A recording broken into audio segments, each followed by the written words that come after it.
I collapsed halfway through rigging the last row of stage lights. I didn't trip, didn't slip, didn't miss a step. My legs just gave out. 1 second, I was up on the scaffolding at the fairgrounds, trying to clamp a beam before sunset, and the next, I was on the ground, blinking up at the ceiling of the open-air pavilion like I'd been dropped from a rooftop. My arms felt like rubber, my chest was tight, and that whole lighting rig I'd spent the past 2 hours securing, it clattered down like scrap metal beside me. Erica, my assistant manager, sprinted over but didn't kneel down or check my pulse. She shouted, "We're already behind. We don't have time for this." Then she turned to the crew and yelled to get the side lighting up by 6, like I wasn't even there. Somewhere in the chaos, someone finally called for help. I couldn't lift my head. My fingers were numb. I remember one of the food vendors kneeling next to me, holding my hand while we waited for paramedics. I couldn't speak. My vision was blurry, but I remember the heat on my skin and the pounding in my stomach like something inside had torn loose. Quick note, before we go any further, share which city or country you're watching from. When the EMTs showed up, they cut my shirt open, took one look at my belly, and said, "We've got internal bleeding. Let's move." I don't remember the sirens, but I do remember how bright the ER lights were when they wheeled me in. Blinding. Cold. I'd only been in town 3 months. Moved here from St. Louis for this job. Fall Fest, Summer Jam, the whole county circuit. Didn't know anyone but my coworkers. The only emergency contact I had listed? Glenn, my general manager. A nurse stood by my stretcher, phone pressed to her ear, and I heard her say, "He said he's on a lake trip and can't be reached." "No, he said he's not coming." I signed the consent forms myself. My hand shook so bad I could barely grip the pen. When the anesthesiologist came in, I asked if I could have 5 minutes. He looked at me like I was wasting his time, so I nodded, swallowed everything. They counted me down like it was a rocket launch. 10, 9, 8. I was crying when I blacked out, but nobody in that room noticed. When I woke up, it was 3 days later. Tubes in my arms, scar under my ribs, my throat raw from the breathing tube. The nurse said the surgery saved my life. Ruptured spleen, internal bleeding, severe dehydration. She said it casually, like we were talking about the weather. 8 days later, they sent me home. No flowers, no cards, not even a single voicemail.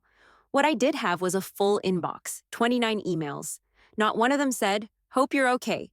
They were all shift calendars, maintenance checklists, setup reminders, and 2 nasty little notes from Erica asking where I stored the backup extension cables and why weren't they logged properly? The first day I could drive again, I went back. I shouldn't have, but I did. Pulled up to the south gate of the county fairgrounds just before 10 in the morning. Everything looked the same from the outside, but the second I stepped inside the admin trailer, I felt it. That cold shift in the air. My name was gone from the door. The magnetic board that used to say Event Ops, Lead, my name, had been wiped clean, and then I saw him. Some kid, couldn't have been older than 25, sitting at my desk, same folding chair I'd bolted the backrest on myself, same clipboard rack I hung on the wall 2 weeks before my collapse.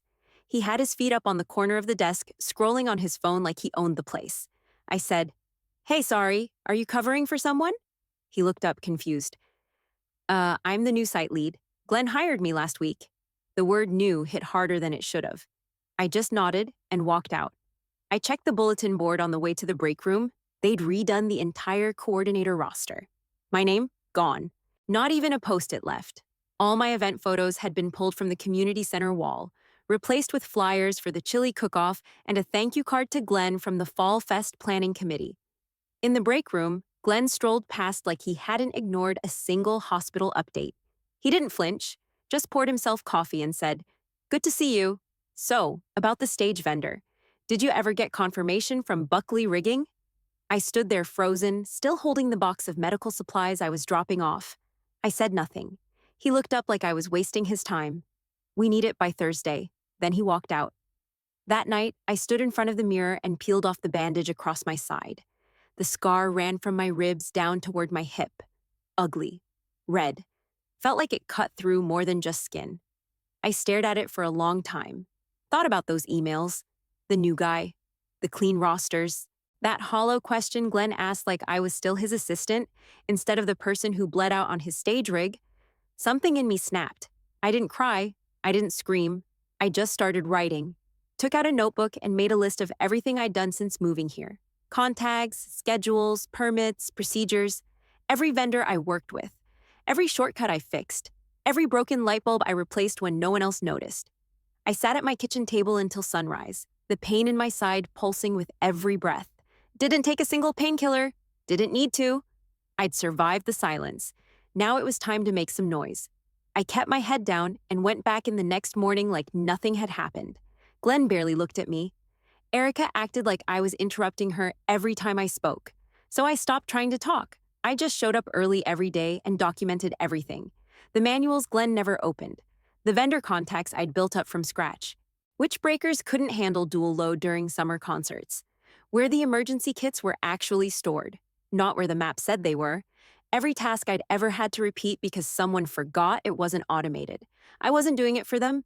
I was building my own lifeboat. At lunch, I started making side trips, quiet ones, coffee meetings with the county tourism director, who'd once mentioned offhand how sloppy our safety procedures were. I asked her about past incidents, outdated evacuation policies, and why the fire marshal hadn't cleared last year's carnival setup. She looked at me and said, "Are you trying to fix this or trying to leave it?" I just said, "Both." Meanwhile, Glenn started tossing little hints in meetings. "Maybe we'll send you to that leadership seminar in January. Good development opportunity." I'd nod and scribble nothing on my notepad. He thought dangling a half-baked training promise in front of me would buy loyalty. I let him believe it. What he didn't know was that 2 nights earlier, I'd reached out to Valerie, head of Lakeshore Events Group, about 40 minutes east. We'd met at a disaster prep workshop back in July, right after I moved here. I sent a casual message. "Hope you're doing well. If you ever need help with county-level compliance or rural event logistics, let me know." She replied within an hour. "Actually, I might. Want to talk next week?" So, while Glenn was up on stage at Town Hall bragging about our new weather response initiatives, which, by the way, were my recommendations, I was quietly transitioning out of every irreplaceable task. The new guy, Colin, I started training him on back-end operations. Not officially, of course. I just dropped things like, "Hey, if Glenn ever asks you to handle tent permits, this is the checklist." Or, "If a vendor flakes, call Richie's rental first. They'll bail you out faster than dispatch." Colin thought I was just being helpful. I smiled and kept handing over tools I didn't plan on using much longer. I even made copies of the core files and set them up in a shared folder labeled Succession Reference, Ops. Erica rolled her eyes and called it overkill. Glenn said it was forward thinking. They didn't get it. I wasn't leaving crumbs. I was building a clean exit route. No one suspected a thing. Not when I skipped the after-hours mixers, not when I stayed late but stopped volunteering for new projects. Not even when I offered to formalize training for Colin in case they needed coverage over the holidays. I smiled through every meeting, nodded through every lazy compliment Glenn threw my way. And every night, I updated a folder titled Next Chapter. The folder was ready, the backups were clean, every open task either finished or scheduled out. I double-checked the vendor calendar, confirmed site permits, and even pre-wrote call scripts for weather delays. It was a Thursday, mid-morning. I brought donuts like it was any other day. While everyone else was arguing over porta potty counts and power drops, I was in the admin trailer, printing the last checklist. I labeled every drawer, color-coded the files, and left Post-its where the digital instructions weren't enough. It took me exactly 1 hour to wrap up the final walkthrough. Then I walked into Glenn's office. He wasn't there, probably off pretending to negotiate some sponsorship he'd forgotten about until the last second. I placed the envelope on his desk. Inside, my keys, my ID badge, and a handwritten note that said, "All files transitioned. No pending issues. Thank you for the opportunity."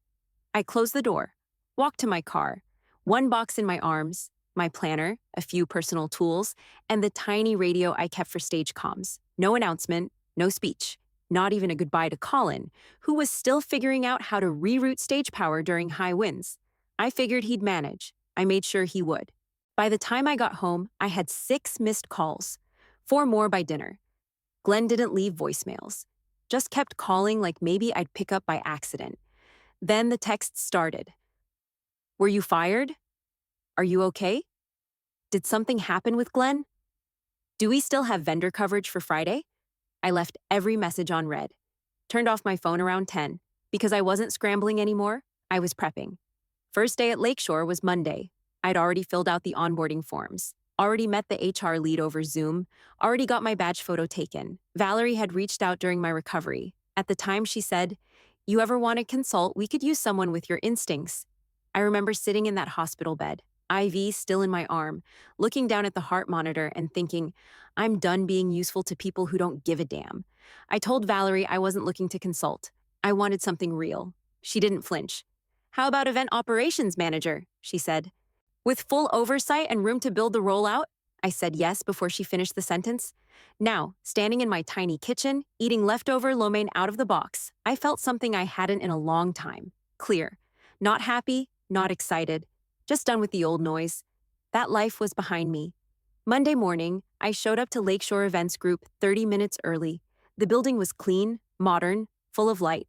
Not a single burnt-out bulb or tilted clock. I walked through the front door and the receptionist actually smiled at me, said, "You must be my name. Valerie said you'd be in early." Already a step up from the break room glares I used to get. The team was waiting in the conference room. Real breakfast, not just stale donuts or someone's half-eaten sandwich on the filing cabinet. Eggs, pastries, even a fruit tray. They handed me a card signed by every department head. Inside the gift bag, ibuprofen, snacks, a tiny desk fan, a handwritten note that said, "We're glad you're here. Nobody asked for favors. Nobody tossed me a clipboard and walked away. They just welcomed me." Valerie came in last holding 2 coffees, set one down in front of me and said, "You good with jumping in or want a few days to settle?" I took the coffee. "I've been ready," she nodded once. "Then let's talk safety." We went over every major event in the county. Past weather issues, crowd sizes, equipment failures. I brought up the electrical panel that caught fire during last year's pumpkin fair and how nobody ever rewired it properly. She asked if I'd be willing to build a new emergency prep protocol from scratch. "I want to set the bar," I told her, "not meet it." Before noon, I had a login, a badge, and access to the vendor portal. The team didn't question it. They gave me the keys and got out of the way.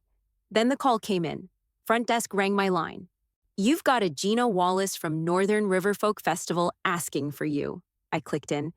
"This is my name." She sounded tired. "Hey, you used to handle ops for the county, right?" "That's right.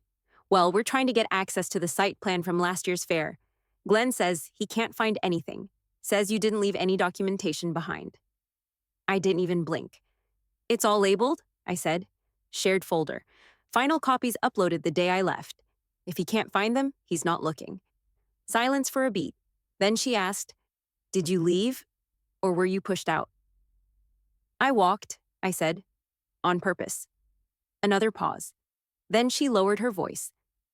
"Between you and me, we've been looking to upgrade. Glenn's been slow, and his team fumbles details. You open to talking?" I glanced at the board, where Valerie was scribbling emergency exit zones for a fall carnival. "I'm not just open," I said. "I'm ready." By 2 o'clock, Valerie had me looped into the planning call for Northern Riverfolk. They were exploring options, but everyone knew what that meant. Nobody at Lakeshore questioned my side of the story. Nobody needed proof of what I left behind. They trusted me. After the meeting, one of the assistants handed me a fresh copy of the client onboarding sheet. I scanned it, then pulled out a red pen and started editing. "We don't need 3 pages of fluff up front," I said. "Just give them the permit list and site specs. Cut the filler. These people want action, not brochures." She grinned. Noted. That was the thing. They listened. Didn't ask me to slow down or explain myself twice. And Glenn? He was busy trying to rewrite history. By day 3, it was already happening. First, it was a simple email from Miller Township Arts Festival. Subject line, "Looking for new support."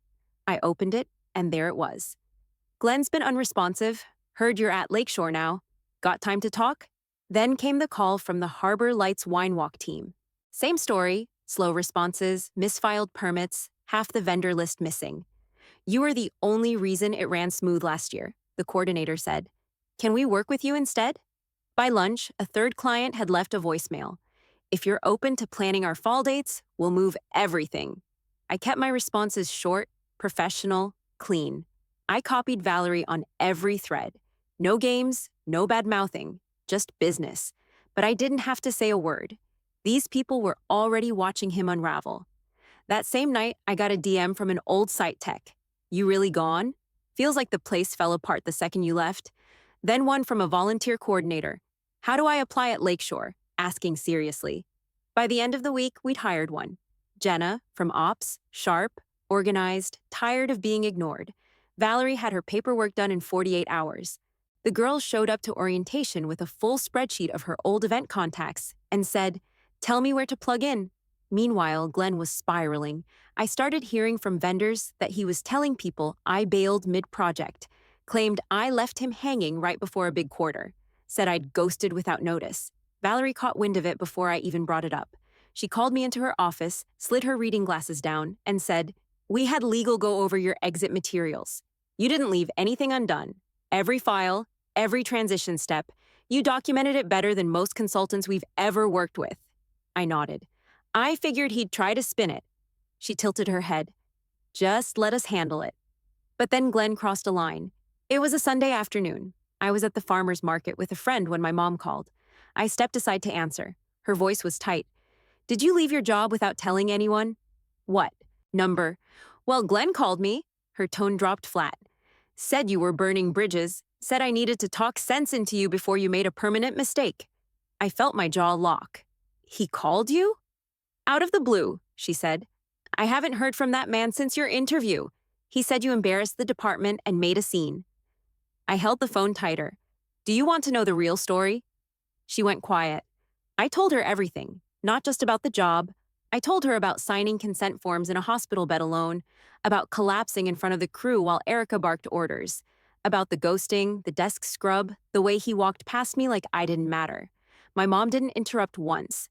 When I finished, she let out a breath and said, "He's never calling me again." Then I heard the soft tap-tap of her screen. Blocked. That was it.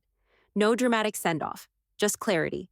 I stood in the middle of the sidewalk, sunlight on my face, and realized something. Glenn could say whatever he wanted, but people were already choosing who to believe. 2 days after Mom blocked his number, Valerie knocked on my office door and stepped inside without waiting. She closed it behind her, pulled a folded paper from her folder, and said, "Glenn called the main office line this morning." I didn't react. I just leaned back in my chair and waited for the next part. She dropped the paper on my desk. "He's accusing you of stealing vendor contacts and misusing private data." I let out a dry laugh. "What? Like the public directory he never updated? Or the contacts I built myself?" Valerie didn't smile. She wasn't worried, but she wasn't brushing it off either. "I already pulled the transition logs," I said, reaching into my drawer. I handed her the printed summary, everything I documented before walking out. Timestamps, upload trails, email verifications, signed checklist. Copies of the shared drive structure. She scanned it without sitting down. "I've already seen these. Our legal team confirmed everything matches your exit file." "Then why bring it in?" "Because this isn't about evidence anymore," she said, setting the sheet aside. "He's trying to make this personal now, trying to scare you, damage your name." I crossed my arms. "And?" She met my eyes. "You okay with us pushing back publicly?" I didn't flinch. "Do it." She nodded. "We'll start with vendor bulletins, then the municipal circuit." Within the hour, our communications lead drafted a formal update to all local vendors and contractors. Just a heads up about recent slander attempts, a reminder of our hiring standards, and a friendly note that all current records had been migrated from public sources or reestablished through verified professional outreach. We didn't name Glenn. We didn't have to. By day's end, I'd had 3 vendors email me to say, "We know what's really going on. Thanks for staying professional." But I wasn't done yet. I opened my old notes, pulled up the document I'd started months earlier, my event safety overhaul proposal, and made one call I'd been sitting on for too long. The State Safety Oversight Board. I asked for the Community Events Compliance Division, got passed around twice before a man named Reed took my call. I told him who I was, what I did, where I used to work. Then I said, "I'd like to file a concern." I told him about the power failures, the lack of on-site medics, the rigging equipment Glenn refused to replace, the evacuation plan that hadn't been updated since 2009. I told him about the night I collapsed and how no one had any protocol to handle it. He didn't interrupt once. When I finished, he said, "Can you send documentation?" "Already packaged," I said. 62 pages, time-stamped, organized by topic. Reed gave me a direct email. "We'll review it. This might open a wider inquiry. Good, I said. It should. The next morning, I got a confirmation from the board. My file had been accepted for internal review. By lunch, they'd asked for names. Glenn's name came up more than once. That afternoon, Valerie popped her head into my office again. City clerk just called, asked for your proposal. For what? They want to compare it to the current Fall Fest protocols. She raised an eyebrow. Guess someone's nervous. I didn't say anything. I just turned back to my laptop and added one last bullet point to the safety revision list. Designate an internal whistleblower contact for event staff. Valerie lingered another second. You good? I clicked save. I'm just getting started. I had just finished a call with the safety board when the front desk buzzed my office. There's a Glenn here asking for you. Says it's urgent. My stomach didn't turn. I just stood up, walked to the hall and said, tell security he's not allowed in unsupervised. I'll meet him in conference C. With witnesses. Valerie met me there first, clipboard in hand, calm as ever. Then 2 of our staff joined, HR and operations. I stood at the head of the table. Glenn walked in last, flanked by security like he was being delivered. His face was red, not embarrassed, furious. His jaw clenched so tight I thought he'd crack a molar. He didn't sit, just pointed a finger straight at me. You're ruining my career over a medical scare. I kept my hands on the table. That's what this is about? You think I haven't heard what you're doing? Calling clients, making up stories, trying to tank everything I built? I didn't raise my voice. I haven't called anyone. They called me. He scoffed. This isn't business, this is personal. Now I leaned forward. You want to talk personal? Try signing surgical consent forms alone while you're in a gurney, bleeding into your abdomen. That's personal. Where were you? He looked away, then back, mouth curled like he tasted something sour. You're exaggerating. It wasn't even life-threatening. I reached into my folder and pulled out a sealed envelope, slid it across the table toward him.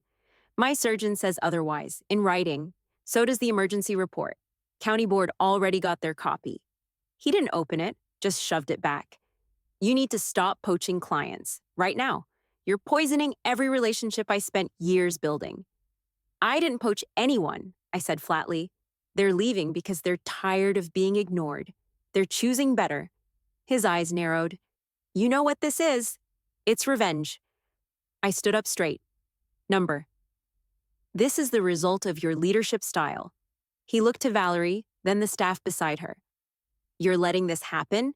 You're okay with this level of insubordination? Valerie didn't blink. We vetted every hire, including hers. Everything we've heard about your operation confirms our decision. Glenn's voice cracked just a bit. You're siding with her? No, she said. We're siding with the truth. He slammed his hand on the table. You don't get it. You think this job's about safety checklists and color-coded files? I built that festival network with handshakes and donor dinners while she was still learning how to plug in a soundboard. I didn't flinch. And while you were fishing with donors, I was the one keeping your stages from collapsing. He barked out a laugh. You really think anyone's going to remember your name 6 months from now? Valerie stepped in. This conversation's over. Security? Glenn pointed again as the guard walked up. You want a war? You got one. I stepped around the table, leaned in close enough for him to hear without anyone else needing to. I didn't start a war, I said. I just stopped covering for you. He yanked the door open, stormed out down the hall, muttering under his breath. Security followed him all the way to the elevator. Nobody said a word until the doors closed. Then Valerie turned to me and asked, You okay? I looked at the empty chair he'd refused to sit in. Yeah, I said. I'm good. The following Friday, I was halfway through drafting a logistics sheet for Lakeshore's Oktoberfest rollout when my phone buzzed. Mia, old site crew. He's out. That's all the message said. I stared at it for a second, then typed, Glenn? She replied with a thumbs-up emoji and then followed it with a full update. He'd been put on leave, pending review. County HR had started pulling employee records after a tip came in, apparently multiple tips, anonymous complaints, health violations, misconduct, and someone finally pointed out how often safety corners were cut under his leadership.